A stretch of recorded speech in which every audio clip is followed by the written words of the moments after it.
Et bonjour, bienvenue sur ma chaîne pour le message du mercredi, le message pour toi, le message pour vous. Si le titre que je n'ai pas encore vous a parlé, vous êtes là. Alors on va voir si ce message est pour vous. Ne prenez évidemment que ce qui vous parle. Si ça ne vous parle pas, n'essayez pas de faire rentrer des ronds dans des carrés. C'est que ce message n'était pas pour vous. Ça arrive parfois. Ou alors c'est que vous avez effectivement, parfois on a du mal à entendre la réponse parce qu'on a envie d'entendre une autre réponse, mais ça c'est une autre histoire. Là on va aller voir si nous avons un message pour vous, un message à vous transmettre, de l'aide, un soutien, une idée nouvelle, un éclaircissement sur une situation qui vous semble un peu compliquée. Allons voir ça. 10 de bâton. On va aller voir votre énergie déjà. On va commencer par ça. Votre énergie, la situation initiale. Que se passe-t-il pour vous? Où vous en êtes? Alors, le pape et la 8 de coupe. Alors, vous êtes peut-être en train, pour certains, de changer de point de vue ou de devoir passer un cap par rapport à ça, mais un point de vue d'une grande importance. Le pape, c'est un enseignement moral, des valeurs morales, une fonction de cadre, de règles, de structure, de structuration de vous-même, par une idée plus haute que vous-même d'ailleurs, qu'il faudrait respecter. C'est la valeur que vous vous mettez sur vous, sur les autres, sur la vie, ce que vous voulez représenter dans ce monde. On voit que là, il y a quand même un petit... il y a une évolution, on va dire, parce qu'avec la 8 d'épée, c'est une étape, mais c'est une évolution aussi avec le cavalier de denier, la 9 de bâton, peut-être d'adoucir un cadre aussi, ce que vous pensiez sûr dans ce qu'on fait, ce qu'on ne fait pas, ce qu'on doit faire, ce qu'on ne doit pas faire. Là, il y a une modification vraiment de ces valeurs qui se fait petit à petit, vous êtes dedans. La vie vous prouve que les choses sont un petit peu plus subtiles que ça sur le sujet qui vous intéresse. On va aller voir sur quel sujet vous êtes en train de faire cette évolution avec ce pape. Se battre ou ne pas se battre.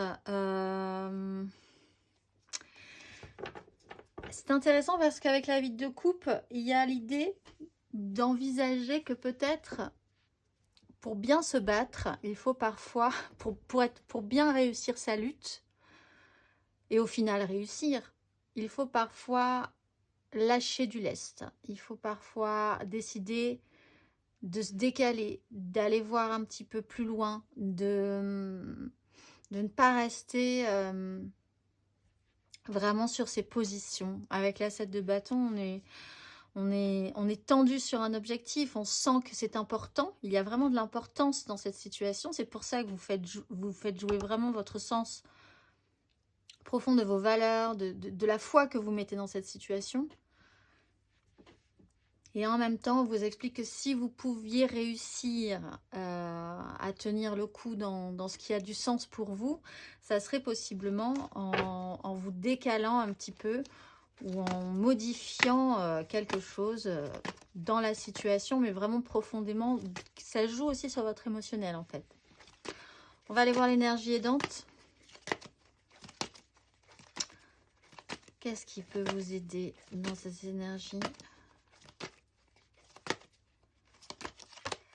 Le soleil, bon bah c'est plutôt pas mal. Avec la 2 de bâton, c'est cette direction d'envisager que vous avez quelque part une porte de sortie, même si là, dans les énergies, je ne la considère pas spécifiquement comme une porte de sortie, mais c'est plutôt d'ouvrir un champ, d'agrandir le champ des possibles, les possibilités sur une problématique. Le soleil, c'est une mise en lumière, c'est d'accueillir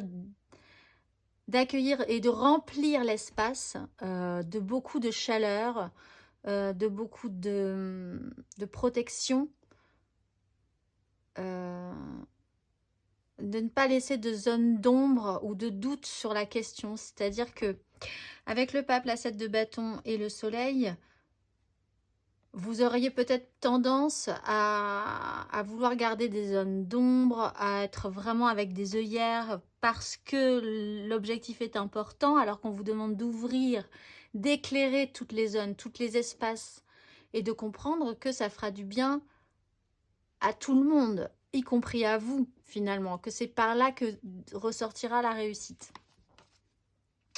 Donc ce soleil, cette mise en lumière, cet amour, cette abondance, de chaleur, de source de vie, peut effectivement vous aider dans une situation compliquée. On va aller voir l'énergie basse.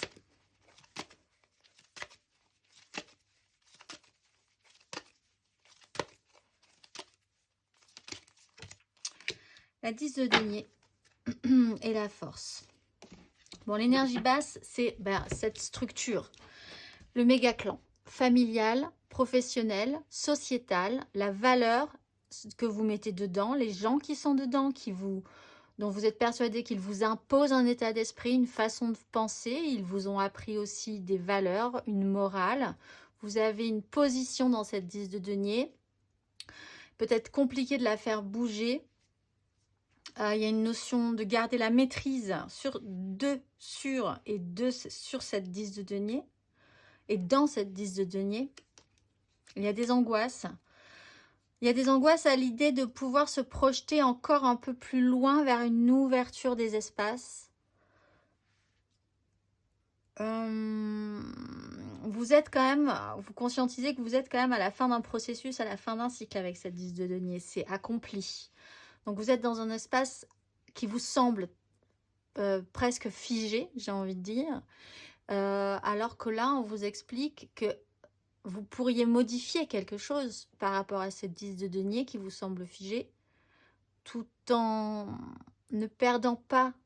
En fait, il y a la notion que si vous bougez quelque chose dans vos valeurs, dans ce qu'on vous a inculqué, dans la façon dont vous voyez les choses, vous allez perdre. Et là, on vous explique qu'au contraire, accueillir la lumière, accueillir la mise en lumière, parce qu'il y a peut-être aussi des explications à mettre au grand jour, des réponses, des questions à poser et des réponses à obtenir dans cette 10 de denier qui vous permettront d'éclairer la situation vraiment pleinement et de vous rendre compte que vous pouvez trouver dans ces éclaircissements une ouverture, un agrandissement de votre vision sur la situation. On va aller voir ce que vous pourriez engager comme action.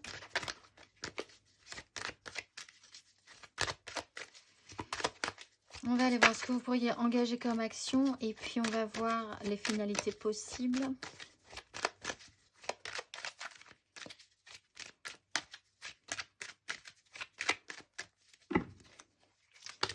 Quelle action vous pourriez engager?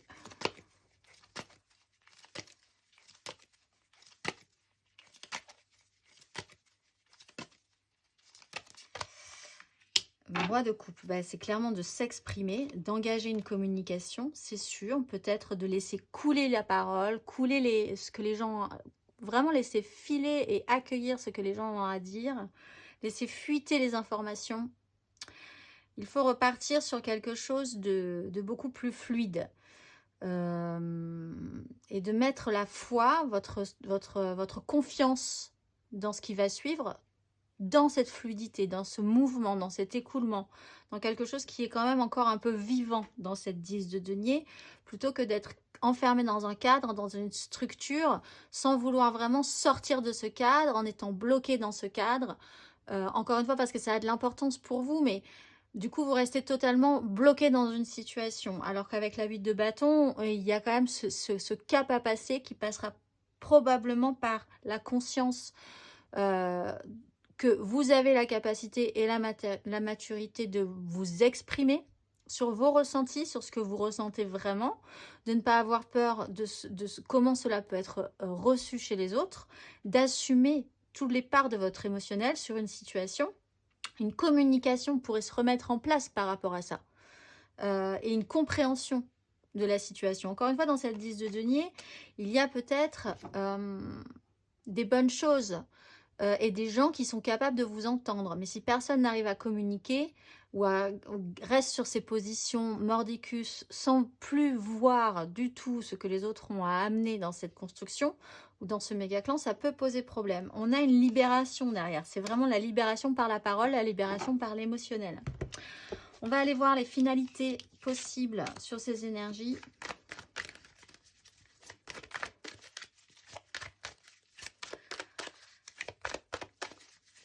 Finalités possibles sur ces énergies à suivre.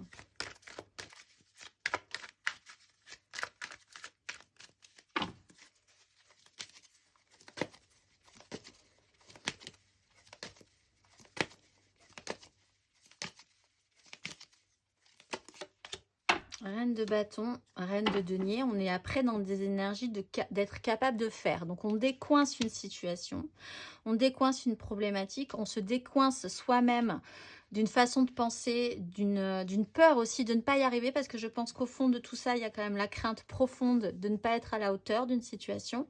La reine de bâton, au contraire, se sent totalement à la hauteur pour pouvoir obtenir ce qu'elle désire, pour pouvoir faire en sorte que les autres la suivent aussi, soient motivés par sa façon de voir les choses et de se projeter. On réactionne aussi cette énergie de feu à cette énergie du soleil.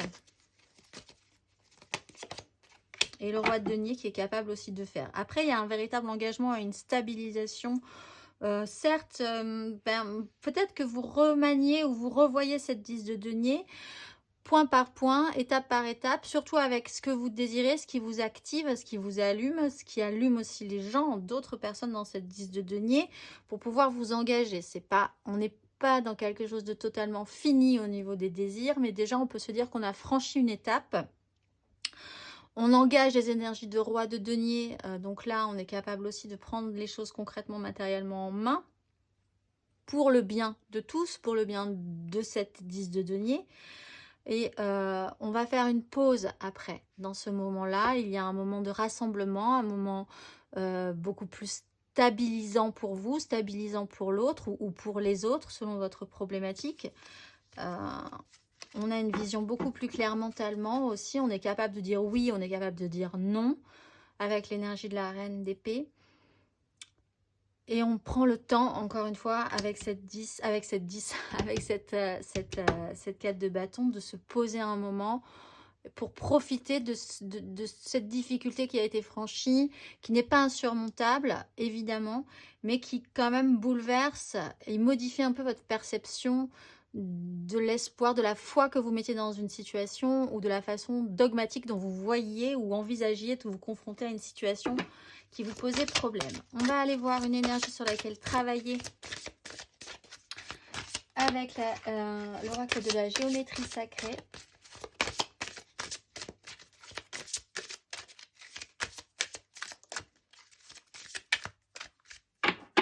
Quelle énergie travailler? Quel exercice? Ouf, on a le miracle. La fréquence du miracle renforce notre croyance en nous-mêmes en tant qu'élément de la source et en conséquence notre conviction que tout est possible. Donc là, on ouvre un champ des possibles. Je vais vous lire le petit texte associé. 33. Pour ceux à qui ça parle. Un miracle peut se définir comme un événement ou une circonstance extraordinaire qui survient dans notre réalité quotidienne, mais ne peut s'expliquer au sein de notre paradigme ou de notre système de croyances existant, et est donc attribué à une cause supérieure ou supranaturelle. Notre croyance en la possibilité du miracle est intimement liée à notre croyance dans le divin et à notre confiance dans les possibilités illimitées offertes par l'univers. Dans ces temps changeants, dans la nouvelle énergie, la multidimensionnalité envahit rapidement tous les domaines de notre vie et de notre être. Il existe de nombreuses choses que nous ne comprenons pas et ne parvenons pas à expliquer au sein de notre système de pensée actuel. Lorsque nous lâchons prise et acceptons l'idée d'une dimension où de multiples mystères doivent encore être révélés, nous pouvons commencer à vivre en nous attendant à voir à tout moment surgir des miracles. Dans l'activation du miracle, la couleur pourpre symbolise le lien profond au divin ou à la source. Le jaune fait référence à la conscience que nous avons de nous-mêmes en tant qu'êtres spirituels dans un corps physique, une expression du divin. 9 sources lumineuses l'entourent. Ce chiffre symbolise l'accomplissement et la prise de conscience ultime de notre union à la source. Et le petit exercice associé, croyez-vous au miracle? Avez-vous déjà vécu un miracle? Quel miracle aimeriez-vous voir se réaliser dans votre vie? Et que faites-vous pour qu'il se réalise? Êtes-vous conscient que la vie n'est constituée que de miracles? De la naissance de chaque enfant à chacun de nos souffles ou chaque fleur qui s'épanouit, pouvez-vous penser à 5 miracles que vous avez vécus aujourd'hui? Eh bien, je vous laisse avec ce bel exercice et je vous dis à bientôt.